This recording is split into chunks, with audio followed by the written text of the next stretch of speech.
लोकसभा चुनाव में अब महज 7 से 8 महीने बचे हैं। एनडीए और इंडिया अपने अपने तरीके से आम चुनाव की तैयारी कर रहे हैं। ऐसे में घोसी सीट को एनडीए बामुकाबला इंडिया की लड़ाई के पहले इम्तिहान के तौर पर देखा जा रहा है।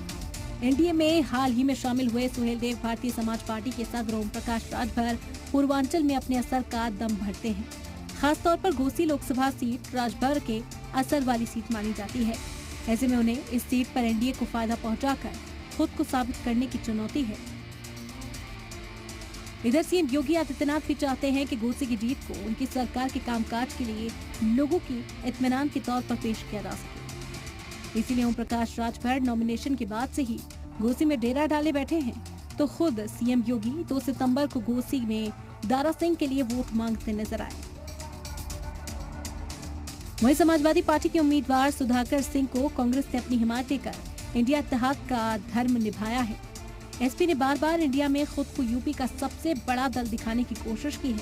ऐसे में अगर एसपी घोसी नहीं जीत पाई तो इंडिया में उसकी आवाज थोड़ी कमजोर पड़ सकती है। इसी वजह से सपा सदर अखिलेश यादव घोसी में तशहीर करने पहुंच गए। घोसी के नतीजे से बीजेपी या एसपी के अरकान असेंबली की तादाद पे 1 नंबर के इजाफे के अलावा कोई असर नहीं होने वाला। नतीजे जो भी आए, बीजेपी की हुकूमत बरकरार रहेगी और एसपी भी ऑपोजिशन में ही बैठेगी।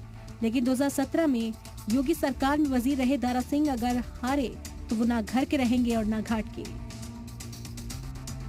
विधायकी छोड़ बीजेपी में आकर फिर से वजीर बनने की तमन्ना पाले दारा सिंह अगर हारे तो रुकने असेंबली भी नहीं रह पाएंगे। आज मतदान हो रहा है, 8 को रिजल्ट आएगा तो रिजल्ट बहुत मायने रखेगा। इसलिए कि अगर यहाँ पे सपा जीतती है तो उसका मनोबल बहुत बढ़ जाएगा और सिर्फ सपा का ही मनोबल नहीं बढ़ेगा बल्कि कांग्रेस का भी मनोबल बढ़ेगा और उनको ये लगेगा कि बीजेपी को हराना लोकसभा में बहुत आसान हो जाएगा। चूंकि 14 और 19 का चुनाव हार चुकी है तो अच्छा, बीजेपी के साथ यही है कि अति पिछड़े उनके साथ हैं कि नहीं। खासतौर पे दारा सिंह चौहान जात से हैं, लोनिया जो अति पिछड़ी जाती है और इनके पास कोई बड़ा चेहरा नहीं भारतीय जनता पार्टी के पास इस समुदाय से था। फागू सिंह चौहान को उन्होंने बिहार का राज्यपाल बना दिया। उनका बेटा जरूर विधायक है लेकिन उसकी उस तरह से पैठ नहीं है कम्युनिटी में। तो ये ठीक ठाक वोटर वाली कम्युनिटी है, बहुत महत्वपूर्ण, इसीलिए ये चुनाव है। घोसी असेंबली जिमनी इंतखाब में हुक्मरान जमात और अपोजिशन इत्तेहाद ने पूरी ताकत झोंक दी। घोसी के चुनावी मैदान में समाजवादी पार्टी ने तमाम चेहरों को उतार दिया। वहीं बीजेपी ने भी कोई कोर कसर नहीं छोड़ी।